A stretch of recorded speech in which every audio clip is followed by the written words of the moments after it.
Hi, I'm Chuck Olenek. I'm a reenactor. And for 36 years in the classroom, I put on funny clothes, not at all from the centuries I was teaching in. I was in 20th and now 21st. And I tried to bring history to life, for my students. I guess that's why they call it living history. So I'd be dressed up and I would act out some of the parts of history, and I'd have the music going in the background for the time period, so I had a soundtrack. And I had realia and manipulatives, that's teacher talk for stuff you can touch that the students could handle. And all that was to bring things to life. Well, I'm now out of the classroom and I have time on my hands. I have an entire room in the house that's devoted to garb, not costumes, it's garb, and all sorts of things scattered around the house. I still have this passion for bringing the past to life, and I have a desire to preserve landmarks. That's kind of pointed today because what I covered in the previous video and what I'm going to cover in this one are two lost Asistencias. And I guess I need to back up and say what I'm on right now is a very pretentious sounding Mission Odyssey. I'm attempting to document each of the missions in Alta California while in garb. Each of the Asistencias, those are spin-off missions that were intended to become full-fledged missions. Each of the estancias I could find, those were the ranch stations that were hopefully going to grow into Asistencias and then maybe into missions. And the presidios, those were the fortifications designed to protect the missions. Well, so far I've covered 6 of the missions and 4 of the Asistencias. One of them I like to call one of the lost Asistencias. It's at Santa Paula. We just left there.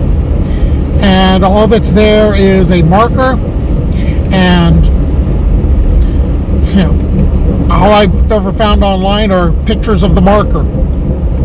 So a lot of hazy stuff there, and I'm trying to document things. Where we're going right now is the Asistencia of Santa Gertrudis, which was a spin-off of Mission San Buenaventura, and in some ways there's even less information, and currently it's buried under a freeway. So all that's there is a marker, but I intend to go over there and kind of unravel a few mysteries. I hope you'll stick with me on my journey. So I've been sifting through all these various pieces of information, and I'm finding a lot of them are in conflict with each other. And just like anybody else who's doing any kind of history, you have to kind of weigh the facts or weigh what you've been given and decide what works and what doesn't, because you're having to try to create a consistent narrative out of what, all these pieces of information. And that's kind of weird. It's sort of like when people talk about their dreams, and they're not really dreaming one continuous story. They're usually dreaming a number of scenes that somehow get connected by their brains. So, kind of weird.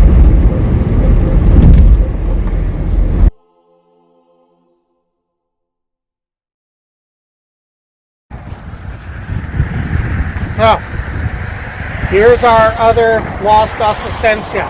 This is Asistencia Santa Gertrudis, founded somewhere between 1790 to 1803-ish. It's about 6 or 7 miles from Mission San Buenaventura, and this was also to serve the Chumash that were in the area. But there's an interesting little note here.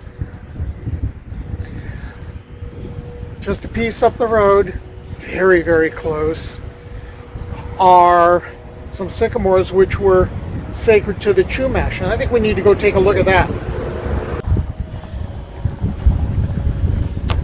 Just a little bit of ways from Santa Gertrudis, this is an area that was sacred to the Chumash. They called these sycamores the wind trees. There was the belief that the winds originated here. And there was one tree in particular that had a hollow in it where various things were hung for ritual purposes. So what the Spanish are going to end up doing is they're going to capitalize on this. I thought that, oh, the tree may have been chopped down, but I've seen some instances that maybe it wasn't chopped down.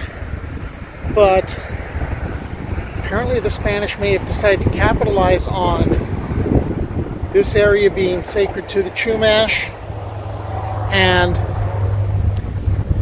you know, setting up the Asistencia, which would be bringing in another religion. And if they can get the Chumash looking at the two religions together, the Spanish will feel they've won them over. But this is an old trick. I could use an example from Eastern Orthodoxy. When the Slavic people converted to Eastern Orthodoxy, you know, to Christianity, let's see, some of the old gods got kind of reworked. Some of them became saints. Perun became the prophet Elijah or Ilya.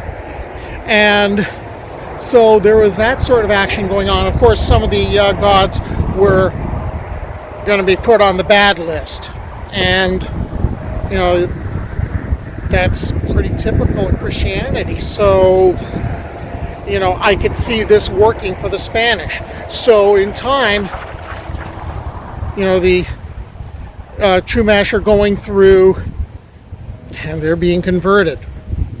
Now, they may have also been doing what the Slavs were doing. The Slavs basically practiced a dual faith. You know, of, oh yeah, we're Christians, we know how to cross ourselves, but you don't do this in the house because that'll offend the God of the hearth. I mean, you're Christians, you're not supposed to be buying it. But for them, there wouldn't seem a conflict. I know this because my family was that way. So, back to Gertrudis. So this remained a functioning Asistencia until secularization in the 1830s. Never made it up to mission status. I learned something else that needs to go in. One of the reasons why Asistencia Santa Gertrudis was formed, I'm pointing that way because it's basically a very short distance up that way on the other side of the 33 freeway. The reason it was formed so close to Mission San Buenaventura, because that's really unusual to have an Asistencia that I've seen be that close to a mission. That's a piece of the aqueduct that basically guided the waters to Mission San Buenaventura, to the settling tank and the reservoir, and helped make Mission San Buenaventura so very productive agriculturally. There's a bunch of red clay up in this area. The Chumash were used as a labor force, and in a way you can kind of say that the Asistencia was also a labor camp, which again is really tragic. Mission San Buenaventura had to be abandoned in 1812 when a massive earthquake hit the area, and I would imagine that the Padres may have retreated to either of the Asistencias they had built. That was going to be the first time they have to bail out of there. The pirate Hippolyte Bouchard, in his adventurings on the coast of Alta California, may have had a bit of influence on the Asistencia at Santa Paula, because in 1818 the governor of Alta California had told the Padres at all the different missions, get the valuable stuff, go hide in the hills.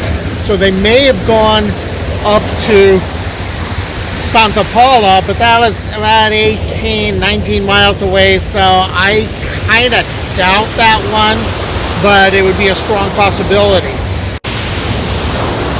I think it would be far more likely that the Padres and company would have retreated to, instead of just hiding out in the hills, they would have gone 6 miles inland to the Asistencia at Santa Gertrudis. Because, well, it's closer, but it would be, I think, far enough away that the pirates would be really not interested in going inland. After all, when they went to San Juan Capistrano, they basically made it from the beach where they landed, and they went inland about 2 miles to the mission itself, and they didn't go beyond that. So I think that could have worked out.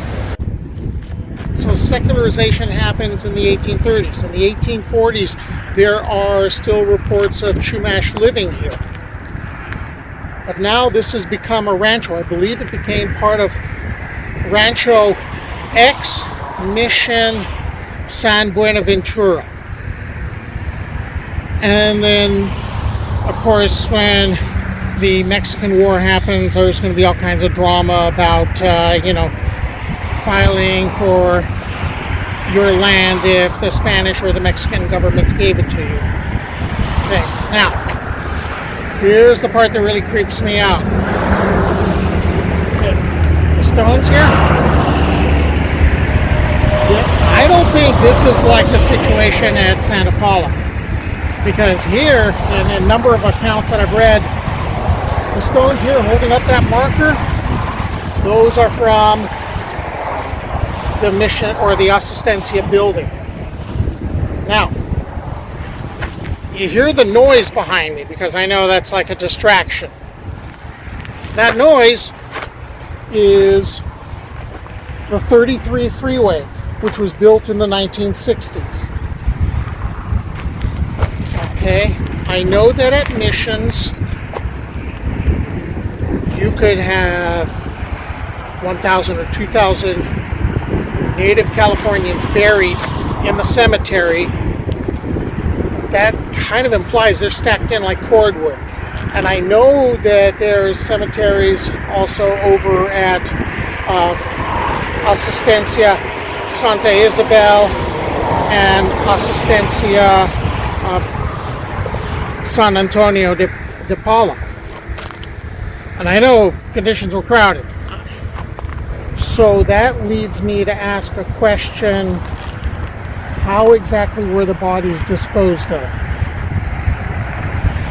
And that bothers me because, you could say, oh no, there were Chumash elders that came out and,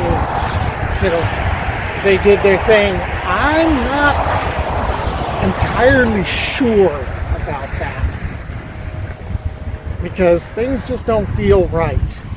So I'm just my own personal observation there.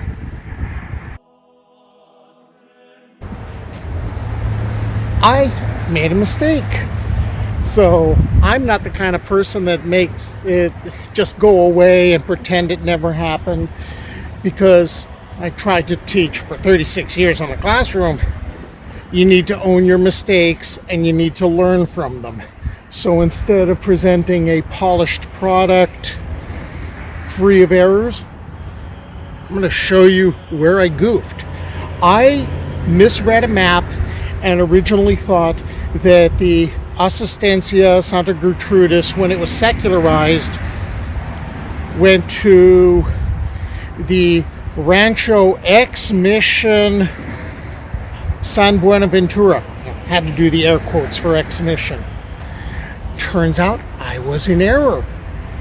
In 1841, when the Asistencia was secularized, it became part of Rancho Cañada Largo o Verde.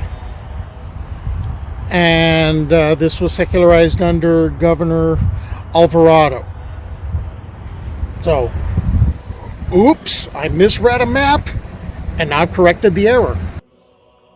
A century later, the site of the Asistencia was rediscovered when someone was plowing a bean field. The site underwent a hurried emergency archaeological salvage project in 1966. Layers were discovered in and below the Asistencia layers, and the remains were removed and buried in a pit nearby, and the site paved over. Okay, this place is kind of freaking me out a little bit. There's like a vibe I don't like, and I have seen at least a dozen turkey vultures all flying around here. I've never seen more than 2 or 3 ever in my life, and there's about a dozen of them, and they've had the shadows crossing back and forth at my feet. So this is feeling like an episode of Supernatural, so I'm gonna leave now.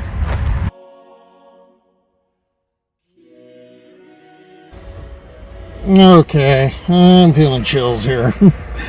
So, here's where we stand so far. 5 Asistencias covered, 1 Presidio, 3 old mission dams, an old mill, 1 estancia, and 6 missions accomplished. All right, so I am now on my way the 34 miles to Mission Santa Barbara, and I hope you stick with me on my journey.